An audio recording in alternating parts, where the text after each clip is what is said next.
ইয়ান সেদিন তাদের সবজি বাগানে ঘুরতে গিয়েছিল, কিন্তু কিছুটা সামনে যেতেই কিচিরমিচির শব্দ ভেসে আসে তার কানে। শব্দ শুনে সে এদিক ওদিক বেশ কিছুক্ষণ খোঁজাখুঁজি করার পর এই গাছগুলোর নিচে ছোট্ট একটি পাখির ছানাকে খুঁজে পায় সে। পাখির ছানাটিকে হাতে নিয়ে সে বেশ কিছুক্ষণ পর্যবেক্ষণ করে।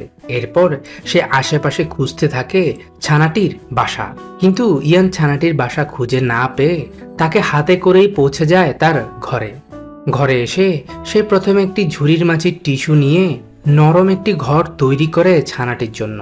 এরপর ছানাটিকে তার নতুন বাসায় রেখে সে নানা ধরনের খাবার একটু একটু করে খাইয়ে দেওয়ার চেষ্টা করে, কিন্তু অবুঝ ছানাটি ইয়ানের হাত থেকে কিছুতেই খাবার খেতে পারছিল না, কারণ সে যে এখনো অনেক ছোট, যার কারণে ইয়ান খাবার পানির সাথে মিশিয়ে একটি ইনজেকশন সিরিজের মাধ্যমে ছানাটিকে খাওয়াতে লাগে।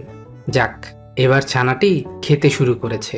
এরপর থেকে দৈনিক প্রায় 8 থেকে 9 বার নিয়ম করে ইয়ান ছানাটিকে খাবার খাইয়ে দিত, আবার নিয়ম করে পরিষ্কার করে দিত ছানাটির ছোট্ট এই ঘরটিও।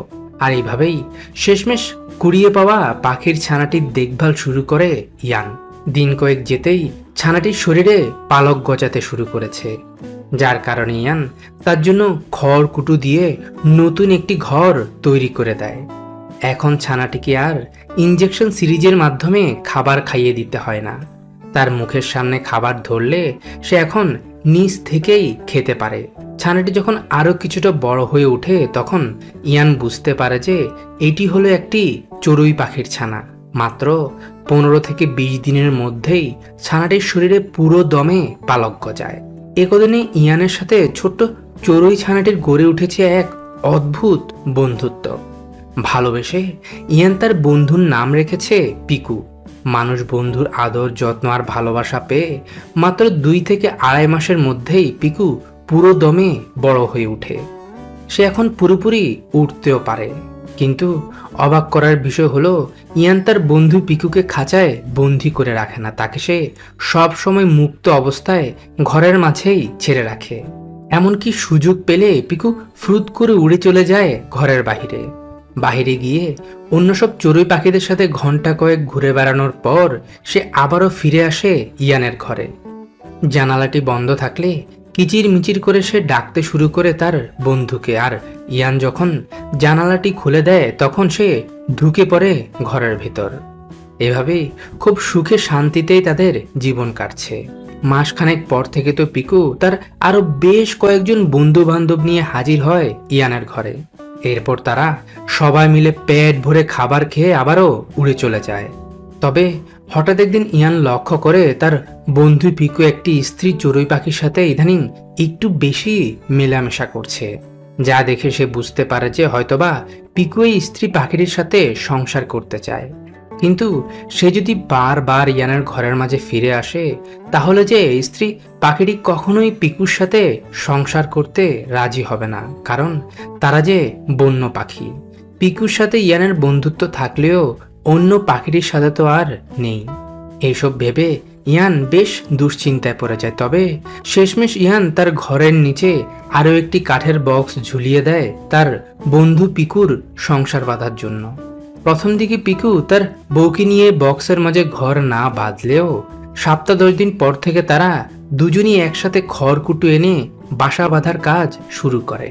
ঘর বাঁধা সম্পূর্ণ হওয়ার কিছুদিন পর ইয়ান তাদের ঘরটি পর্যবেক্ষণ করে দেখতে পায় ঘরের মাঝে ইতিমধ্যে বেশ অনেকগুলো ছানার জন্ম হয়েছে, যা দেখে সে অনেক বেশি খুশি হয়। কিন্তু ইয়ানের খুশি হয়তোবা প্রকৃতি মেনে নিতে পারেনি। ইয়ান হঠাৎ এক সকালে তার বন্ধু পিকুর ঘরের সামনে গিয়ে দেখতে পায় পিকু তার ঘরের সামনেই কিছু একটার সাথে আটকে মরে পড়ে আছে, যা দেখে ইয়ান দৌড়ে গিয়ে তার বন্ধুকে হাতে তুলে নেয়। কিন্তু সে যে অনেক বেশি দেরি করে ফেলল। পিকু যে ইতিমধ্যে পাড়ি জমিয়েছে না ফেরার দেশে। বুকে পাথর রেখে কষ্ট ভারাক্রান্ত মন নিয়ে ইয়ান পিকুকে মাটি চাপা দিয়ে দেয়। পিকু চলে যাওয়ার পর একার মা পাখিটির পক্ষে তার এতগুলো সন্তানের দেখভাল করা অনেক বেশি কষ্টকর হয়ে পড়বে, যার কারণে ইয়ান ছানাগুলোকে তার ঘরে নিয়ে আসে। ঘরে এনে সে নিজেই শুরু করে ছানাগুলোর দেখভাল করা।